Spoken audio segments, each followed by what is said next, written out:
Hey, what's going on there, YouTube? This is Kyle, and this is my Mr. Stacky vertical dripper setup here.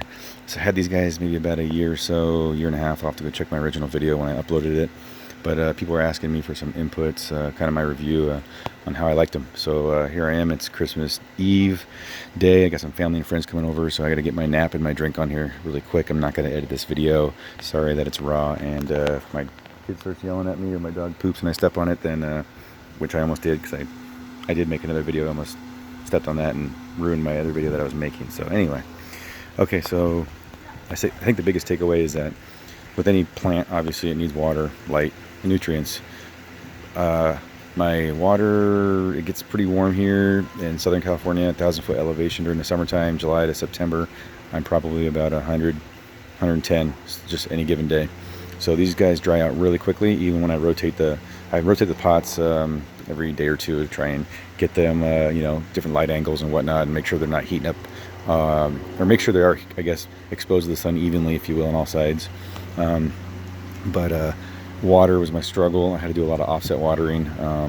We're out here swimming in the pool, and I forget about it, so I had a lot of attrition with plants dying, unfortunately, because my husbandry skills were lacking. I didn't really take care of as much as I should have.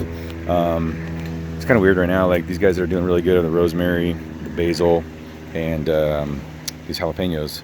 I don't know if they're shriveled because it's getting cold and hot, or a water thing. I've never grown these before. Obviously not super healthy, but they're doing all right. And I have buds. I have new buds right here and whatnot, so they like it up here. I think they have the right amount of water, but it's because it's like 80 during the day and then 40 in the morning, so it likes its climate right now. But I grew some mint and some stevia down here, and that was really cool because all the nutrients, everything just fell down to the bottom. I think that's a waste of space if you don't do some similar setup to this, but pretty cool.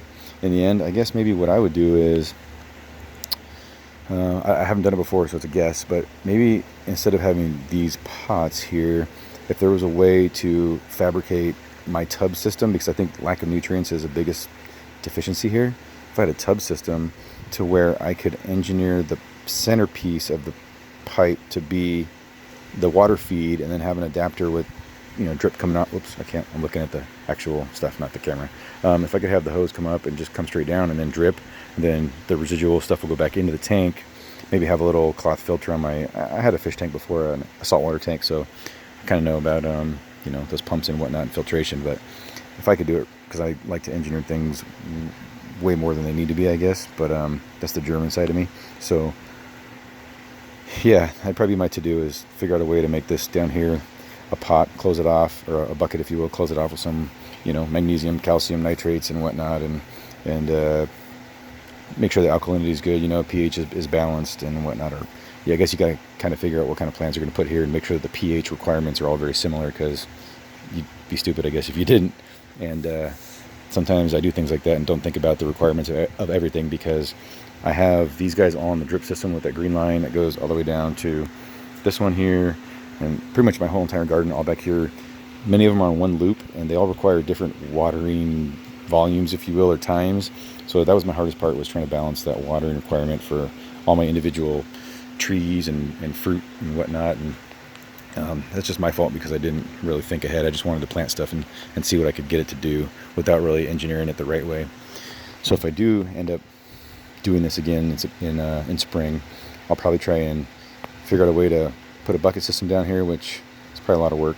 Or I might just figure out if I can put a small bucket here with a pump and a timer. I got electrical outlet to my pool system over here. I could probably run a timer and just have an additional drip system with the good chemicals in there to help offset some of the nutrients deficiencies, because there's lack of surface area in here, and these guys just absorb all the nutrients in here like really quick. So really hard to keep things healthy, just because they're so small. But I think that's the big ingredient, is that other setups I've seen people have the buckets, and they're out here being a chemist and making sure that all the properties and the parameters are good. And you can pretty much grow whatever you want, I guess, if you do that. But again, probably pH, I think, would be your alkalinity, or acidity would be your main factor, I guess, in similarity to plants. Because if you don't, like if I try to grow blueberries up here, they like acidity. So acidic soil, and other plants want alkaline soil. They wouldn't be too happy, I guess.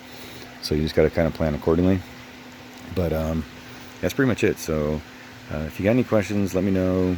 I think I told you what I would do. Again, the biggest thing is try and figure out your watering and your nutrients. It made it very difficult just having it on drip like this, and I didn't go and add any more soil to the pockets, if you will, at all. So that's my fault. Maybe that's the key ingredient. I don't know, but that's kind of my experience, and so hopefully y'all can learn and plan accordingly, because you don't want to spend a lot of time building and prepping and not have a good yield. Biggest thing is rosemary and that basil, they're coming in strong like all the time. So for me, those are for sure winners. Good luck, and let me know if you have any more questions. Happy New Year and Merry Christmas.